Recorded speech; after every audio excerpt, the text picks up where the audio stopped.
And 140 coming up on a 20-second delay.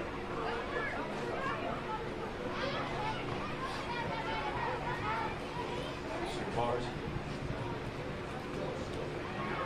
Yeah, it should hopefully should be popping in 20 seconds. I'm up to 4,000 on the stream. So, Yeah, I'm gonna come up there and give you a mic check, check, check, check, testing, testing, 1, 2, 1. What up, buddy? Check, check, check. Microphone check, check, check.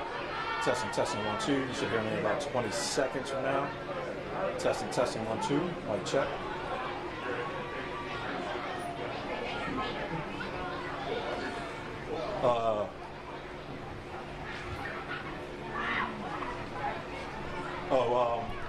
Is it Louise? Is it Louise is on the other side? No. Okay. Oh, okay. You don't hear audio?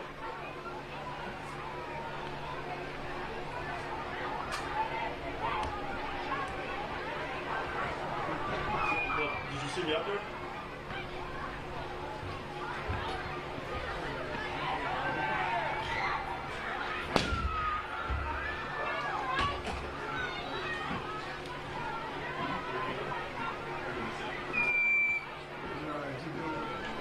Yeah, he's.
Hey. How you doing? Check, check, testing, testing, 1, 2.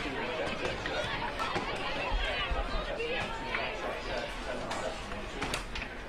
Is this yours? Yeah. Copy that. All right, cool. All right, later.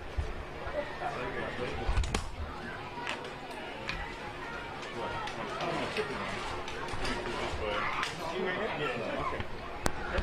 I'm gonna move back as soon as everyone gets in. What? That's actually only for pretty sure it says it belongs to me something on that. There's a possibility I will. Conan, you can turn that mic off. In that case, I feel like you're getting a workout. Working give me a level, please. Holy. Okay, can you go give me a mic check up there? Mic check. 1, 2, 3, 4, 5, 6, 7, 8, 9, 10. Thank you. I think that the press conference is starting soon. Keep the door open, please. Are you okay with the door open? That doesn't screw with the light? Otherwise, you're going to all burn. You guys need to come out of the doorway. Can you come out of the doorway and... Right here. Sorry, thank you. Guys, I need you to come out of the doorway and cycle around back. Gotta just clear this walkway right here. We gotta fully clear it, so. You guys wanna come around to the front or the other side? This head's like here. You guys good? Yeah.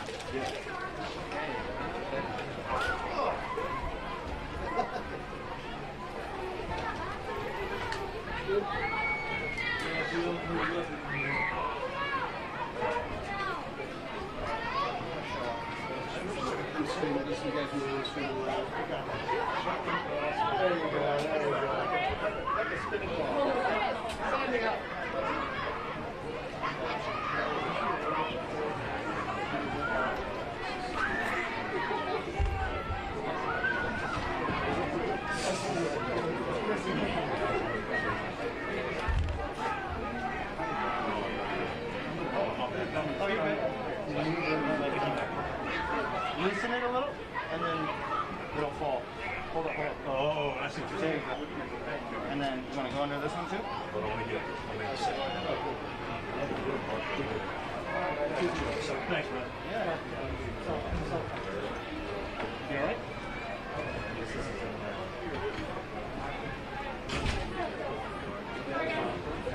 Excuse me. Oh, you got it. You scared me. I would have had to charge you for it. Yeah, I know. Mic check 1, 2, 3, 4, 5, 6, 7, 8, 9, 10, 11, 12, 13, 14, 15, 16, 17, 18, 19, 20. Oh, good. 21. Oh, Starting from 9. 21, 18, 15, 12, 9, 6, 3. Infinity, negative. Oh. I'm gonna need that doorway.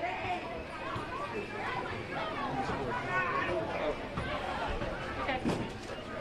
Yeah. Yeah. Oh.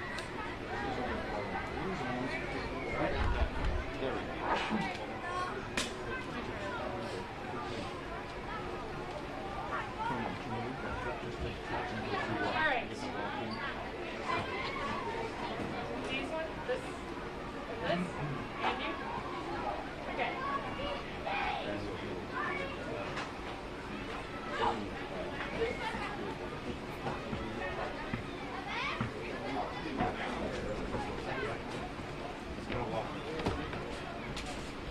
Yeah. Yeah. Hold on.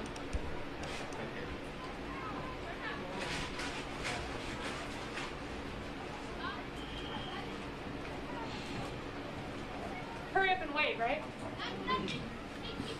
Finishing his popsicle.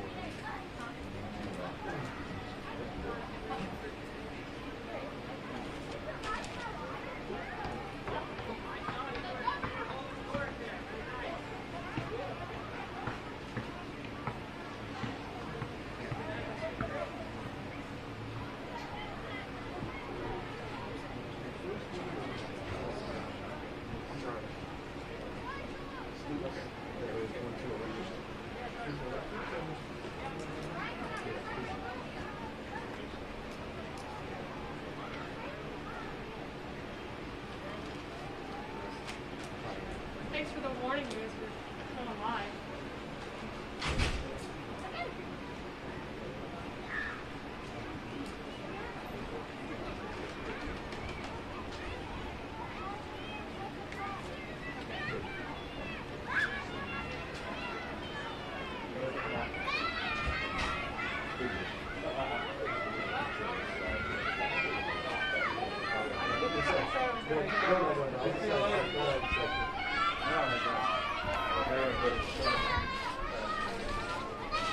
I got a few there. All yours, man.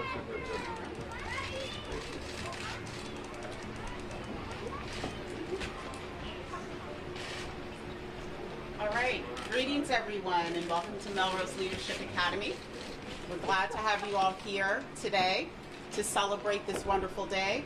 We're so glad to have our governor here to join us today at this wonderful K-8 school, as well as the principal, all of the staff, including teachers, the community school manager that did so much work in terms of being able to make today happen. We're here to just say how grateful we are to be able to have our schools fully opened. We are actually on week 5 here in Oakland Unified School District. Even with all of the challenges, we've had a smooth opening. Our educators are glad to be back in person with our students. Our students are overjoyed to be back. You can hear the laughter and the excitement. And so we're so thankful for all the support that we continue to get from our state and from our county. And we look forward to continuing to pursue education this year fully in person. At this time, I would like to bring up to speak our wonderful Senator Nancy Skinner, who I am personally deeply grateful for all of the support that she has provided around free meals for all students in the state of California. So thank you for your support, and I'd love you to come up and speak. Thank you, Superintendent Trammell. She's an incredible superintendent here in Oakland, OUSD. And as you saw today, here, our children are back in school and they are safe. California schools are open and safe. And why? Because of Governor Newsom's leadership. We have 10,000 schools in California. Less than 10 have had to be temporarily closed, their in-person instruction due to the COVID outbreak. Less than 10. That is remarkable. And why did we achieve it?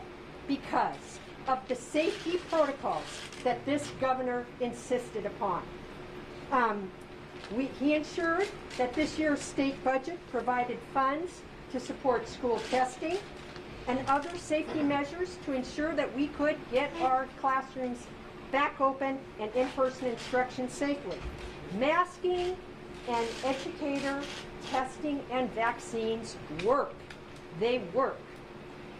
It's why our students are back in school all over California, across the state. We're the only state right now that has exited the Centers for Disease Control's high COVID transmission category. We're the only state. We have the lowest COVID rate in the nation. And that is what partly contributes, not partly, but majorly, in addition to all the safety measures that we put into place, allows our school kids to be here and back in school, benefiting from that in-person learning. We know how hard it has been on our children for the last 18 months. And now, look at the joy in their faces as we walked around this school. Our California voters clearly reinforced yesterday, we trust Governor Newsom. He's doing his job, and he's doing it well. His job is to keep California, its students, its residents, its businesses safe as we continue with this pandemic. And believe me, the pandemic is not over. We may be the only state in the nation that exited from the CDC's high transmission list, but the pandemic is still here. And it's Governor Newsom's leadership that has continued to have California be at the lead, and we are at the lead. So it's not always popular to make hard decisions, but good leaders make hard decisions, and that's what Governor Newsom did. And this Republican recall, that $276 million of wasted public money, $276 million wasted public dollars. It was ridiculous, and California voters weren't fooled.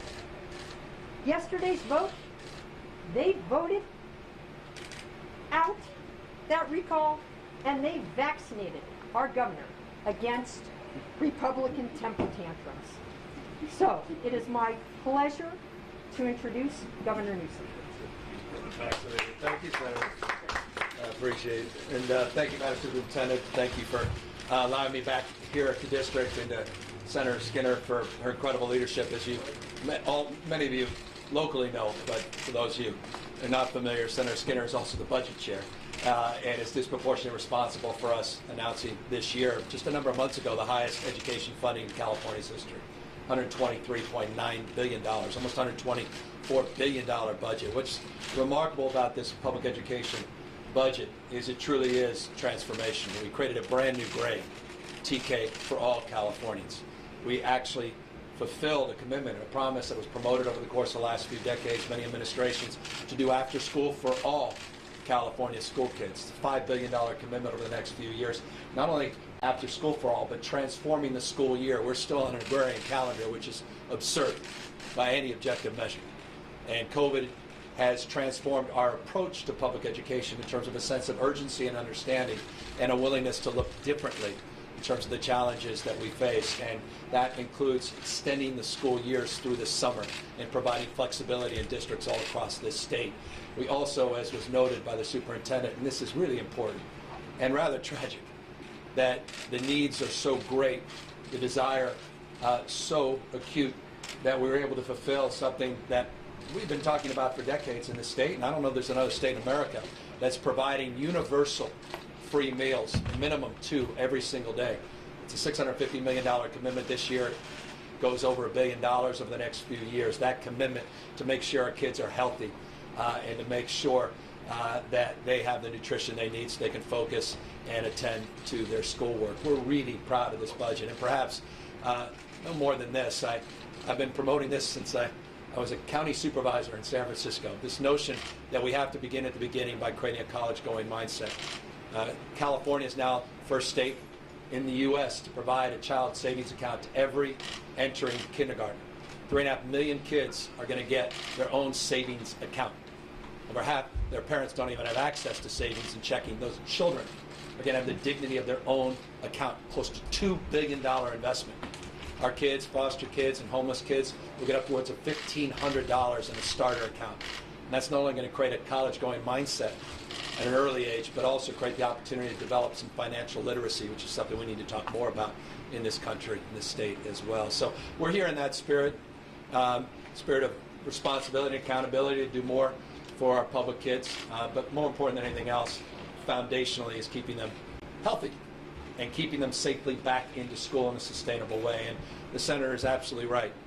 California today has the lowest case rate of any state in America.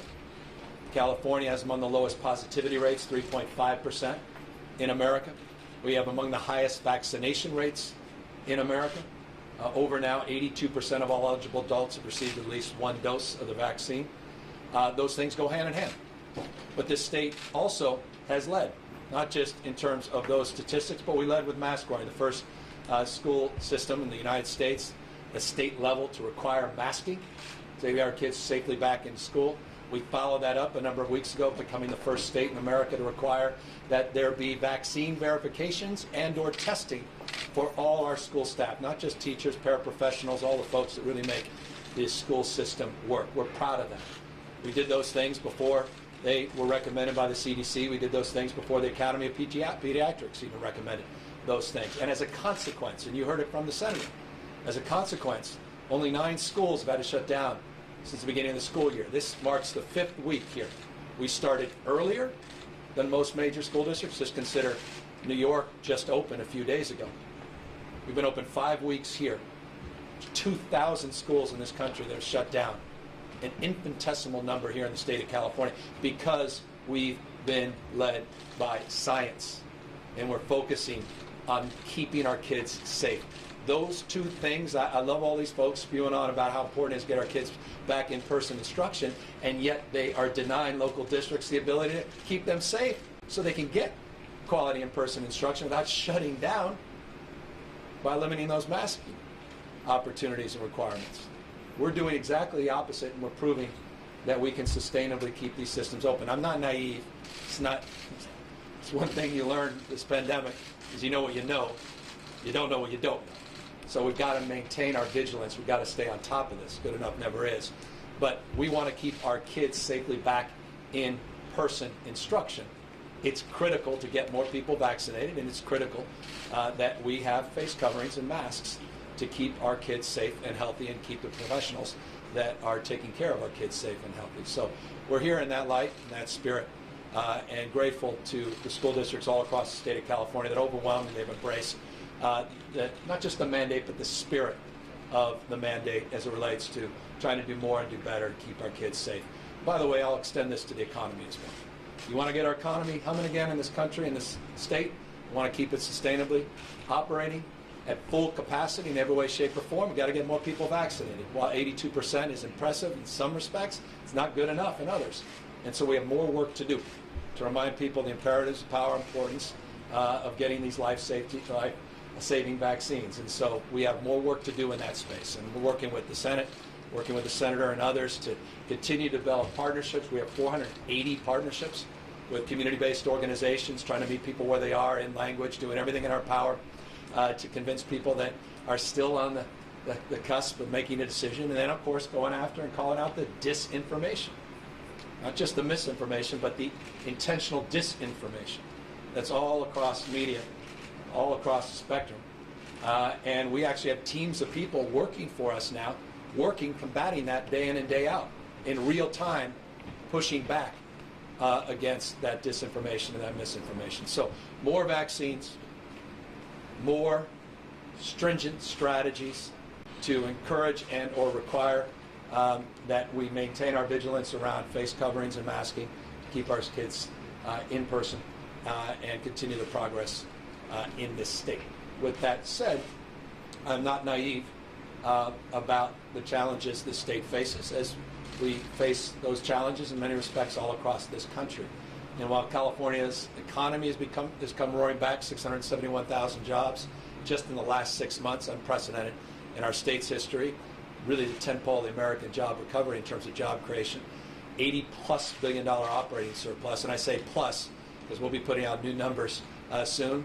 That budget surplus is now well north of $80 billion, unprecedented as well in U.S. history. It allows us to do that $12 billion tax rebate, dollars that are going out. But we're mindful. We have a lot more work to do. The unemployment rate is still stubbornly high. A lot of small businesses are still struggling, and we want to meet them where they are and provide those grants and get those dollars out in the streets. Final thing. I'm also mindful on September 30th, our moratorium on evictions ends. But I also want to raise awareness that what we did with Senator Skinner and with the legislature extends beyond September 30th. There are pre-diversion opportunities, I don't want to get technical here, that extend through March 31st of 2022. All you have to do is get your application in, and we have protections that were part of the agreement that we struck with the legislature. We're going to be talking more about that, but I want to highlight that because I know there's deep anxiety with that looming deadline in a matter of weeks. We are making progress on getting dollars out and obligating additional dollars on the rent relief, 100% of that rent back paid, and utilities as well, $7.2 billion total in that package. But I'm also very mindful of the responsibility to continue that work over the course of the next few weeks. So I wanted to highlight the progress here in schools, and I'll just close on this. I got 4 kids. I may want a 5th after spending time with all these kids.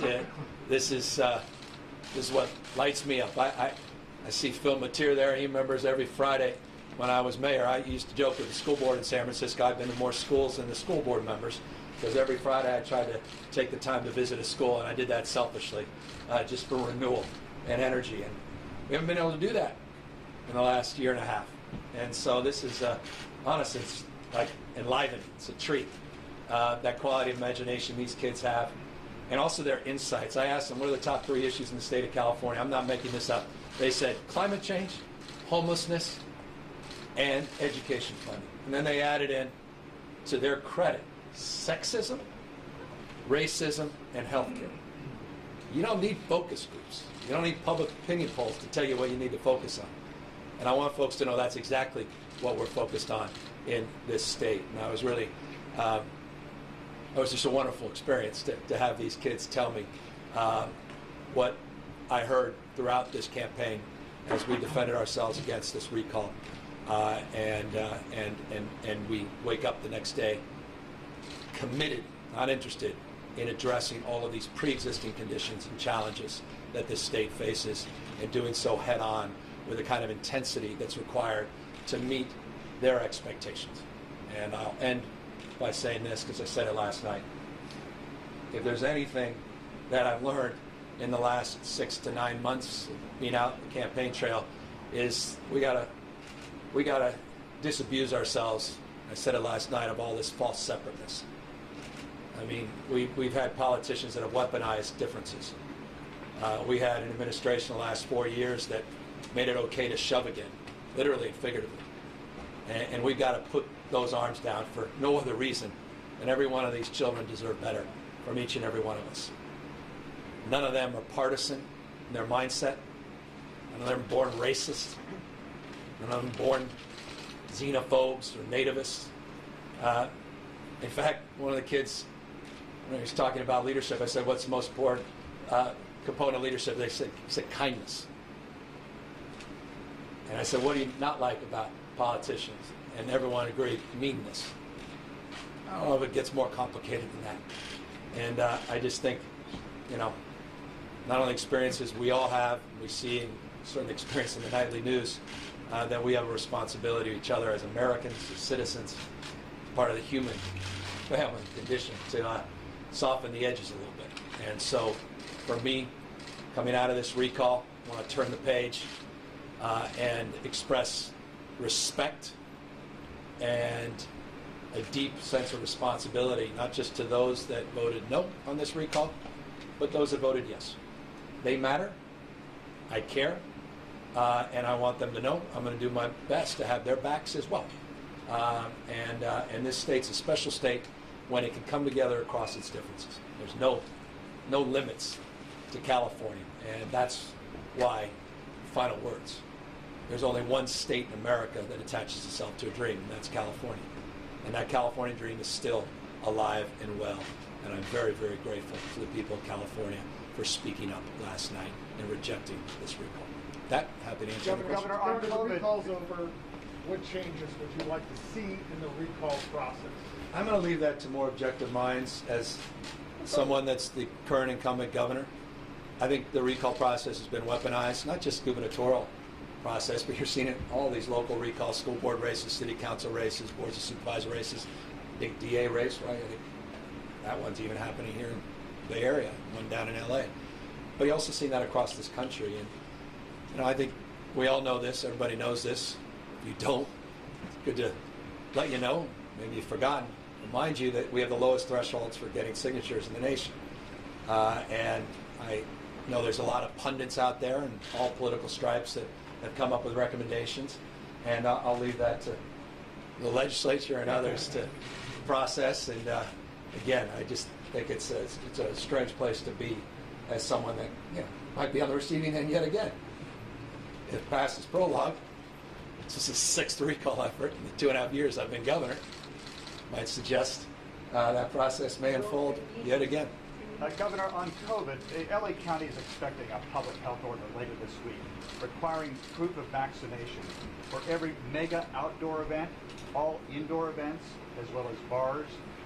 Like your reaction to that, does that speak to the level of concern still in the state over COVID in your largest county? And has the state level ever considered that kind of? Well, San Francisco, as you know, a number of Bay Area cities have moved in that direction. You've seen that in other parts of the country as well. And we believe in localism. We want to support local health decisions. I think one thing you learn when you become governor of California, when you're governing a state that's larger than 21 state populations combined, you have to have sort of a dynamic mindset in terms of local decision making based upon local conditions. I appreciate the work that Barbara's doing in LA County. I appreciate her leadership, and I also appreciate her concern. It goes to your question. We have got to, and I think these were her words, break this COVID cycle, these surges that we're experiencing. While California has seen a hospitalization decline about 11.4% this last week, and we've seen a stabilization of this disease, I am mindful that as around this time last year we started to see that stabilization and decline as well, yet to experience that winter surge. And so we need to prepare for that winter surge. We need to be vigilant. And of course, the best way to mitigate that and cap it is to continue our vaccine efforts. And if this encourages more people to get vaccinated, then I believe it's the right thing to do, and I continue to encourage others to follow that path. Now, the question of the state doing it, it's always been, look, we've said this from day one. I've said it ad nauseum. Got to be open to argument. Let the science, the epidemiology, the disease make those decisions on the basis of changing conditions. Right now, we're at a place where we're satisfied with where the state is today, but you know this from the state of how we've approached this pandemic. We are not timid in terms of leaning in and anticipating the changing dynamics. And so we'll continue to monitor and maintain an openness. But I appreciate the localism, and I appreciate the work they're doing. Was it a good night for Dr. Fauci last night? Yes. And I was talking to the president today, too, about it. I think it was a good night for the country in this respect, and I'm not going to overplay it. But science was on the ballot. I was talking about what was affirmed last night, not what was just rejected. Science was on the ballot. The pandemic was on the ballot. Our approach to this pandemic, vaccinations, were on the ballot last night. And again, you no longer can assert a different point of view. It's been proven at scale in states like Florida, Texas, Mississippi. You see what happens when you are not led by science and vaccines and ending the pandemic, but you're led by ideology and politics. They went off a COVID cliff. As we stand here today, Florida has 6 times more children in their hospitals than the state of California. The pediatric hospitalizations in Florida are 6 times greater than the state of California. I mean, they're kids. And there's a reason, and it's different approaches. And so I think it was validating in terms of work Dr. Fauci's done, but also validating, as I told the president, to the president's approach. And I give him all the credit in the world that he leaned into this a week or so ago, and he stood tall and strong, not just in public, but private as well. Do the right thing. And I'm really proud of his leadership and really proud of, obviously, Dr. Fauci's. Governor, do you take the win as a mandate for the rest of your term, and what will you use that clout to advance? I think the one thing, when you face a recall, and I think all of us in our own respective lives face any kind of deadline that is sort of existential in terms of consequences of missing a deadline. In your business, you know it well. Is it sharpens your focus about time. And things that you may have looked at on the horizon and said, over the next 2-3 years, we want to get this done. You start looking very differently and say, what's possible in the next 2 to 3 months? And I think it's the old adage, once a mind is stretched, it never goes back to its original form. This pandemic has stretched the mind of what's possible. I'll give you a specific example. Just in California, getting 6,000 homeless housing units in 5.5 months online. That's unprecedented in the state's history. Usually it takes a decade or 2. We were able to do that in 5.5 months. That's now focused my energy to say, what more can we do in that space with that same sense of urgency on climate change, on issues of affordability, housing. Now that's tough. That's going to take a long time. Get these housing starts and get the zoning worked through and get a different mindset in terms of addressing that imbalance. But it's focused that energy. And I'll tell you, I'll just end on this. But the budget we just passed this year, we've had so many, we had many conversations because of the incredible work that the senator did as budget chair. But there were things we dreamt about in our public life. We got them done this year in extraordinary ways. One of the things I'm really looking forward to is sharing with the public what the state is doing, because it's gotten lost with everything else out there. The progress that we have seeded in the last 12 months is really enlivening, and so I'm looking forward to that. Mandates are, that's not even kind of language I use. Governor, one question that's not even recall of the pandemic. Since you quoted the man you said was your political hero last night, Robert F. Kennedy, Yes. will you deny Sir Hans parole when it comes to your office? That's a fair question, particularly since I brought him up last night. So the process has to unfold. It has to come to me formally. If I get in the middle of a process with just 2 people recommending the full board and adjudicate, I could put that entire process at risk.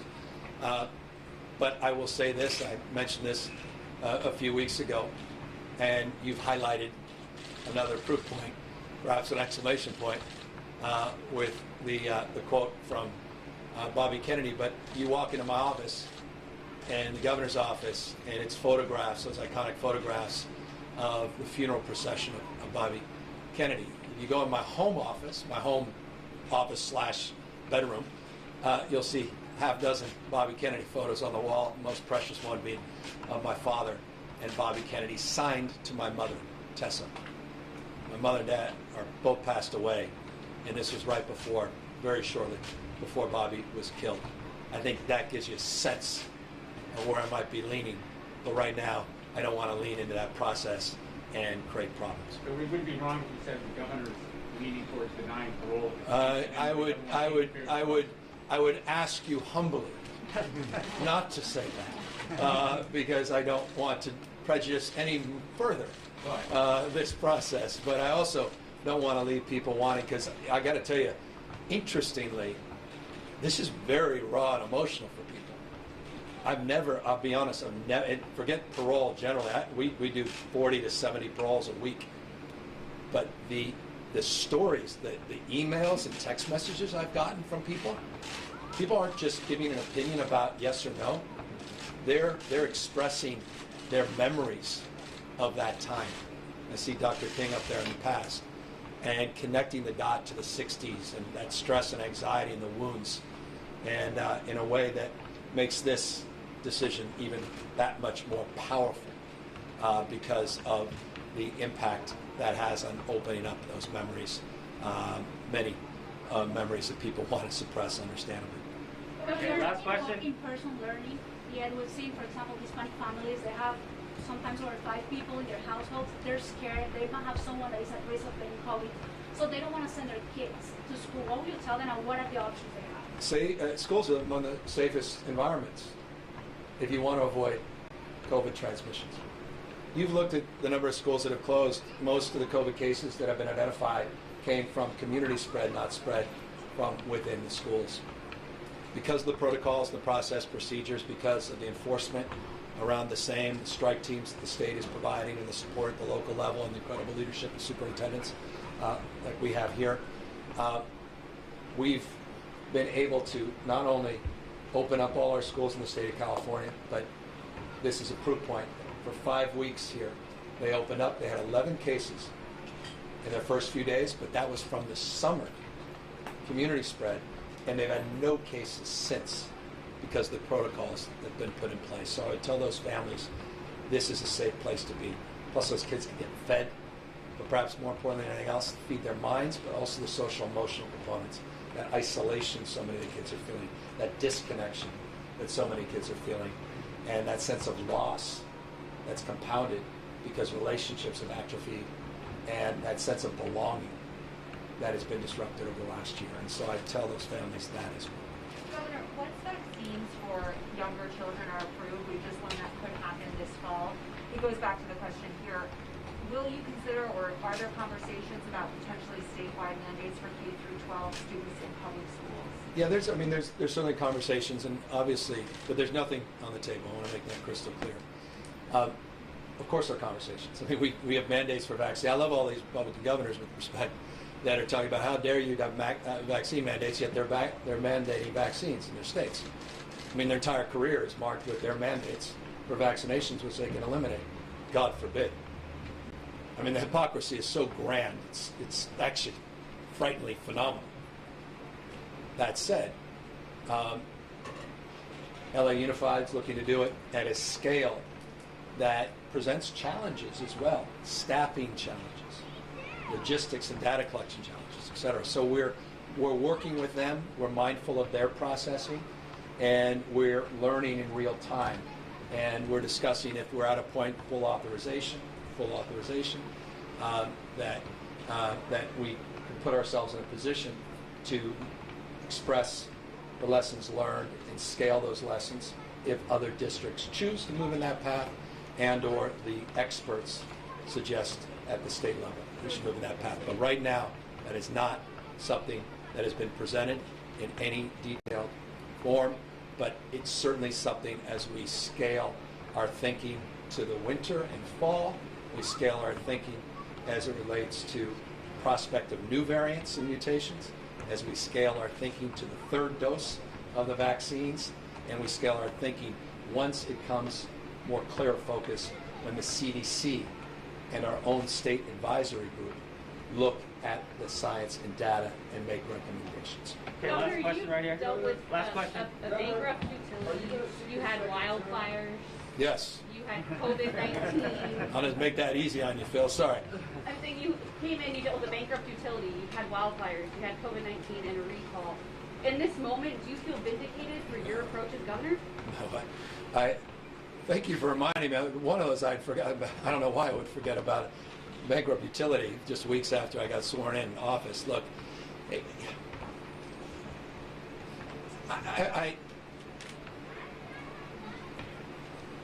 this is a gift.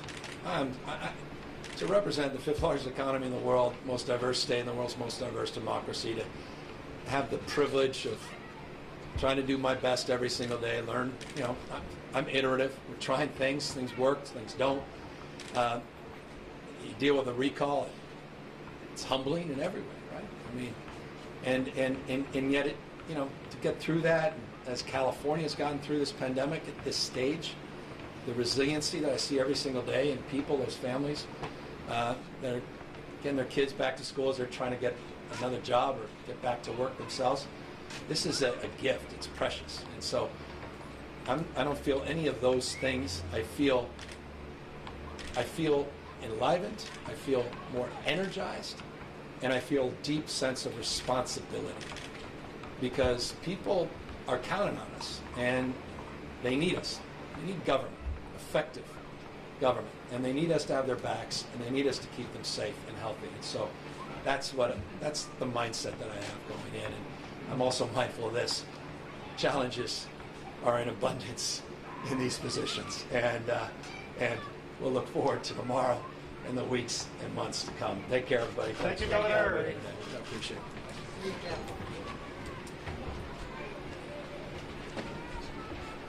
Thank you, Governor. Thank you. I'm happy to take any questions.